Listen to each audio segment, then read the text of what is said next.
कि साइकिल पर ही बम धमाके होते हैं, या एक तरीके से हम ये कहें कि उन्होंने एक इंडिकेशन किया है समाजवादी पार्टी की तरफ कि आतंकवादियों की पहली पसंद जो है वो बम साइकिल। ब्लास्ट साइकिल ने किया है या बम ब्लास्ट आतंकवादियों ने किया है या समाजवादी पार्टी ने किया? प्रधानमंत्री कोई भी हो, वो किसी पार्टी विशेष का नहीं होता, वो देश का प्रधानमंत्री।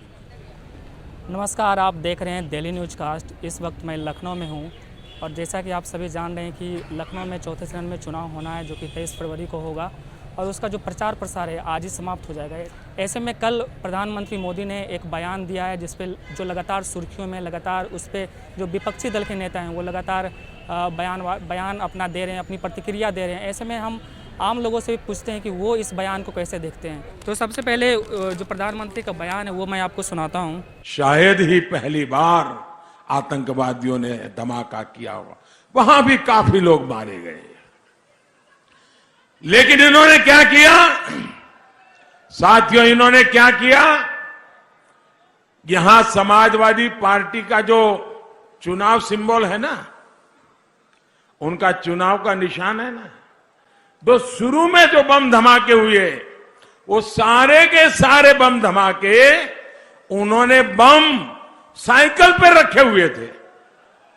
अब देखिए, साइकिल पे बम रखे हुए थे और जहां लोग सब्जी वगैरह खरीदने के लिए आते हैं वहीं साइकिल पार्क करके चले गए थे और एक समय चारों तरफ ये साइकिलों पर रखे हुए बम धमाके फूटे।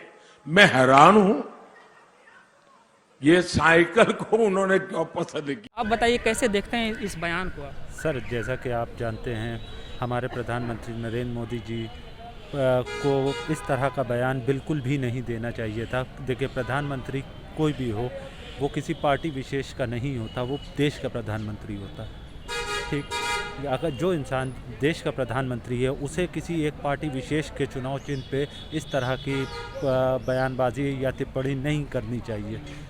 बहुत ही सम्मानित पद पे हैं वो, उन्हें इस तरह का बयान दे के अपना अपमान और देश का अपमान नहीं करना चाहिए।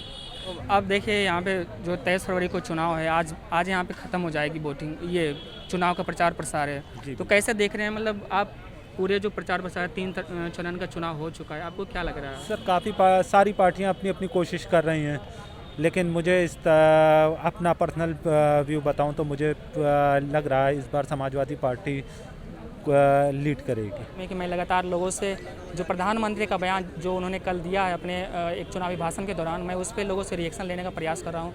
उसी कड़ी में हमारे साथ एक वरिष्ठ व्यक्ति जुड़े हैं, मैं उनसे जानना चाहूँगा उनका क्या रिएक्शन है इस पर। आम जनता में अब काफ़ी अवेयरनेस आ चुकी है। आम जनता नेताओं के इस तरीके के बयानों पर कोई भी ध्यान नहीं देती है। बम ब्लास्ट साइकिल ने किया या बम ब्लास्ट आतंकवादियों ने किया या समाजवादी पार्टी ने किया, इसका मतलब ये नहीं है कि आप उस साइकिल से उसे जोड़ दें या किसी से जोड़ दें। जनता बहुत ज़्यादा जागरूक हो चुकी है, वो इस तरीके के बयानों पर कोई प्रतिक्रिया नहीं देती, कुछ नहीं देती। उसे जो करना है, जिसको समझना है, वो जिसके काम को देखती है, विकास देखती है, उसी की तरफ जाती है। उनका प्रधानमंत्री के बयान पर कोई ध्यान नहीं दिया इस बात पर जनता ने। लेकिन क्या एक प्रधानमंत्री जो कि इतने बड़े लोकतांत्रिक देश के प्रधानमंत्री और इस तरह का बयान अगर करते हैं तो कहीं ना कहीं मतलब एक प्रधानमंत्री का बयान नहीं हो सकता है, जैसा कि आम जनता भी इसको समझ रही है कि कैसे उतने बड़े पद पे बैठे हुए हैं और इस तरह का बयान किसी मतलब पार्टी को फ़ायदा पहुंचाने के लिए करते हैं। तो ये एक तरह से देखिए, ये मैं नहीं कह सकता कि किसी पार्टी को फ़ायदा पहुंचाने वाला ये बयान है, क्योंकि फ़ायदा पहुंचाने वाला बयान जब होता है जब वो अपने चुनाव चिन्ह का या अपनी बात कहते हैं। वो तो ये कह रहे हैं कि इस पार्टी ने बम ब्लास्ट करवाया साइकिल पर रखे हुआ और साइकिल को लोग पसंद कर रहे हैं। एक चिन्ह को लेकर के उन्होंने ये बात कही कि इसी साइकिल पर बम ब्लास्ट हुए और उस बम ब्लास्ट करने वालों को ये पार्टी सपोर्ट कर रही है। इस तरीके की बातें ये चुनाव में चलती रहती हैं, हर नेता एक दूसरे पर प्रतिक्रिया करता रहता है। इसका कोई उससे मतलब नहीं है कि हम किसी जो है पार्टी को लाभ पहुंचा रहे हैं या व्यक्ति को लाभ पहुंचा रहे हैं। इससे मैं नहीं समझता किसी को लाभ पहुंच रहा है। कल प्रधानमंत्री ने उन्नाव में चुनावी सभा को संबोधित करते हुए उन्होंने एक छोटे कार्यकर्ता का पाव छुआ, वो भी लगातार सुर्खियों में, लगातार उनका वीडियो तमाम जो सोशल मीडिया प्लेटफॉर्म है उस पर वो देखा जा रहा है। आप कैसे देख रहे हैं उस जो एक किसी कार्यकर्ता का वो पैर छू रहे हैं और उसका आशीर्वाद ले रहे हैं प्रधानमंत्री? तो इससे पहले उन्होंने सफाई कर्मचारियों के पैर धोए थे तो ये तो वो शुरू से करते चले आ रहे हैं, ये तो कोई नई बात नहीं है उनके लिए। तो ये भाई सब सफाई एक कर्मचारी धो चुके हैं। पॉलिटिकल स्टंट है एक तरह से हैं। ये पॉलिटिकल स्टैंड भी हो सकता है कि वो अपनी सनातन परंपरा का निर्वहन कर रहे हो। हम इस बारे में कोई टिप्पणी नहीं की जा सकती भाई, ये तो उनकी व्यक्तिगत है जो सोच है, वो अपना क्या कर रहे हैं ये उनकी व्यक्तिगत सोच है। इस बारे में इसको मैं पॉलिटिक्स से नहीं जोड़ना चाहता, नहीं पॉलिटिकल। 3 चरण का चुनाव हो चुका है और आज अब से कुछ ही घंटे के बाद जो चौथे चरण का प्रचार प्रसार है वो भी बंद हो जाएगी जी। तो 23 तारीख को यहाँ पे वोटिंग है चौथे चरण का। क्या अब लग रहा है 3 चरण का चुनाव हो चुका है, ऐसे में आम जनता इसको कैसे देख रही है? 3 चरण का जो चुनाव हुआ है वो समाजवादी पार्टी और भाजपा में बहुत कांटे की लड़ाई रही है। मेरे इस अंदाज से जो ये मध्य क्षेत्र का चुनाव है, ये क्योंकि मध्य क्षेत्र है जो चुनाव होने जा रहा है परसों, उसमें मध्य क्षेत्र है, इसमें भी बहुत कांटे का ही संघर्ष रहेगा। दोनों बड़ी बराबर से लड़ रही हैं, कुछ नहीं कहा जा सकता कौन सी पार्टी सत्ता ले जाए इस बार। सर आपका शुभ नाम? रमेश शंकर पांडे। सर बहुत बहुत धन्यवाद आपका बात करने के लिए दिल्ली न्यूज़ कास्ट से। क्या प्रतिक्रिया है? देखिए, उत्तर प्रदेश के 2022 के चुनाव में काफ़ी मुद्दों पर चर्चा हो रही है। इस बार विकास का मुद्दा हो, स्वास्थ्य का मुद्दा हो, किसी भी जो ज़रूरत के मुद्दे हैं वो गायब है। धर्म की राजनीति हो रही है, तरह तरह की बयानबाजियां हो रही हैं, गर्मी ठंडी कर देंगे, गर्मी निकाल देंगे, फ्रीजर में डाल देंगे। अब प्रधानमंत्री का जो बयान सामने आया है कि साइकिल पर ही बम धमाके होते हैं, या एक तरीके से हम ये कहें कि उन्होंने एक इंडिकेशन किया है समाजवादी पार्टी की तरफ कि आतंकवादियों की पहली पसंद जो है वो साइकिल है। सीधे तौर पर इसे एक राजनीतिक हमले की तरह देखा जाना चाहिए कि उन्होंने एक राजनीतिक बयानबाजी करी है और कहीं ना कहीं जो यूपी की 2022 की लड़ाई है वो समाजवादी पार्टी बनाम भारतीय जनता पार्टी है। एक तरफ अखिलेश अकेले हैं तो दूसरी तरफ बीजेपी का केंद्रीय मंत्रिमंडल हो या राज्य मंत्रिमंडल हो लगातार प्रहार कर रहे हैं। लेकिन जिस तरीके की ये बयानबाजी है उसे एक राजनीतिक बयानबाजी ही समझा जाना चाहिए। क्या आपको नहीं लगता कि प्रधानमंत्री पद पे हैं वो, और वो भारत के प्रधानमंत्री ना कि बीजेपी के प्रधानमंत्री, और वो बीजेपी को चुनाव में एक तरह से, ये तो यहाँ तो बीजेपी चुनाव जीतना चाह रही है, बीजेपी को चुनाव में जिताने के लिए इस तरह का बयानबाजी किसी प्रधानमंत्री पद के स्तर पे बैठे व्यक्ति करते हैं तो वो कहीं ना कहीं एक तरह से कहीं शोभनीय तो नहीं होगा। देखिए, जैसे जैसे चुनाव के चरण बीतते जा रहे हैं, क्योंकि अब चौथे चरण का चुनाव 23 तारीख को होना है जिसमें लखनऊ में भी होना है। अब राजनीति की लड़ाई में आतंकवाद भी आ गया है और सीधे तौर पर अब आतंकवाद पर चर्चा हो रही है। चर्चा क्यों हो रही है? क्योंकि अहमदाबाद बम ब्लास्ट के जो आतंकी थे उनको फांसी की सज़ा सुनाई गई है। अब बीजेपी से सीधे तौर पर कैश कराना चाहती। तमाम तरीके की बयानबाजियां हैं जो सामने आती, लेकिन समझने वाली बात यह है कि नेताओं के जो भी बयान हों, अभी तक हमने जो देखा वो सीधे तौर पर धर्म के ऊपर बयान थे, दंगों के ऊपर बयान थे, अब आतंकवाद के ऊपर बयान है।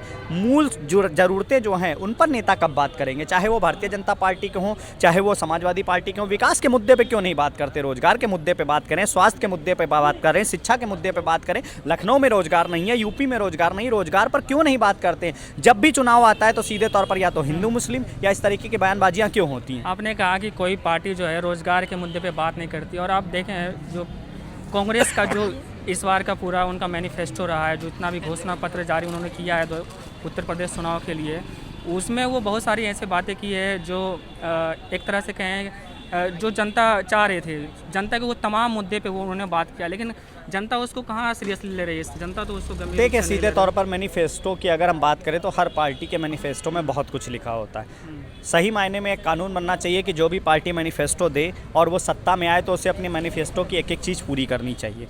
लेकिन मैनिफेस्टो में जितने वादे होते हैं कोई भी सरकार वो वादे पूरे नहीं करती। जिस तरीके से आपने कांग्रेस के घोषणा पत्र की बात करी, रोजगार देने की उन्होंने बात करी है, रोजगार गारंटी की बात करी है, महिलाओं के सशक्तिकरण की बात करी है और 40% महिलाओं को उन्होंने टिकट भी दिया है।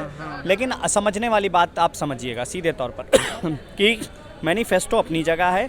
कांग्रेस का आधार यूपी में एक तरीके से बहुत कम हो चुका है।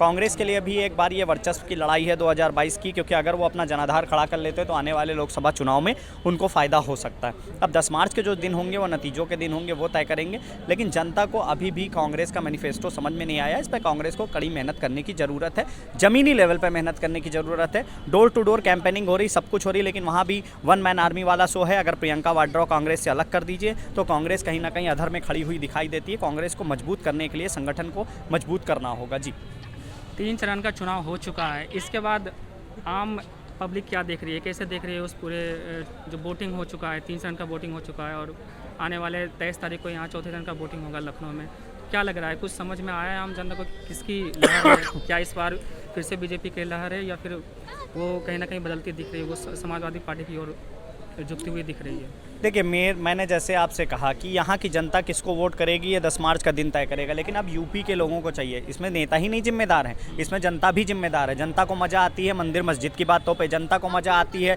दंगे फसाद की बातों पे। घर में खाने को ना हो लेकिन बातें राष्ट्रवादी हर आदमी है और आदमी अपने मन से राष्ट्रवादी है, कोई भी भारत का विरोधी नहीं है। लेकिन सीधे तौर पर बयानबाजियाँ सुन करके ताली बजाने से कुछ नहीं होने वाला। आप रोजगार के मुद्दे पर बात करिए, आप शिक्षा के मुद्दे पर बात करिए। आपने कोरोना काल जो झेला, अपने बहुतों को खोया, अपने लोगों को क्यों खोया? ऑक्सीजन की कमी थी, स्वास्थ्य की कमी थी। 32वें पायदान पे भारत है स्वास्थ्य के मामले में। अगर इसी तरीके से नेता ऐसे अपनी दुकान चलाते रहेंगे तो सीधे तौर पर एक बात मैं कहना चाहूँगा कि अंग्रेजों के हाथ से हमारी आज़ादी जरूर हो गई हो, लेकिन अब हम जो गुलाम हैं वो नेताओं के हाथ में। फिर वो चाहे भारतीय जनता पार्टी हो, समाजवादी पार्टी हो, कांग्रेस की पार्टी, जिसका वर्चस्व रहेगा हम उसी के भजन सुनते हैं, उसी की तालियां बजाते हैं। अगर जनता लोकतांत्रिक अधिकार चाहती है तो सीधे तौर पर जनता को उसी पार्टी को चुनना चाहिए जो रोजगार पर ध्यान दे, विकास पर ध्यान दे। इस तरीके की बयानबाजी के चक्कर में नहीं पड़ना चाहिए। आपके घर में खाने कमाने को नहीं होगा तो सीधे तौर पर इस धर्म की बातें, हर आदमी अपने अपने धर्म से जुड़ा होता है, धर्म की बातें अपनी जगह तक ठीक है, लेकिन जो आज ज़रूरत है वो है रोजगार की, विकास की, और उस पर ध्यान देना ही होगा। जी, अब आपने बताया कि रोज़गार की बातें होनी चाहिए। रोज़गार की बातें तो होती है, लेकिन उसके बाद जो तमाम जो आम जनता है वो वोट करती है, लेकिन फिर उसके बाद जितने भी जो आप देखें पिछले जो बीजेपी के चुनाव मैनिफेस्टो में उन्होंने रोज़गार देने की बात कही और तमाम तरह की बात कही। इस बार भी उन्होंने बहुत सारे ऐसे बातें की हैं जो कि लगता है कि कहीं ना कहीं मतलब अगर उसको अप्लाई किया जाता है आने वाले टाइम में तो एक मतलब उन्होंने कहा है कि उत्तर प्रदेश को जीडीपी में देश का नंबर 1 जीडीपी बनाएंगे उत्तर प्रदेश को। तो अगर ये सब चीज़ें अगर बात कही जा रही है तो फिर जनता क्यों नहीं विश्वास कर रही है उस पर? देश का जीडीपी बढ़ाएंगे, नंबर 1 जीडीपी बनाएंगे, बातें तो ये भी थी 15 लाख हर एक के खाते में आएंगे, बातें तो ये भी थी कि हर घर से एक रोज़गार देंगे। क्या दे पाए हैं?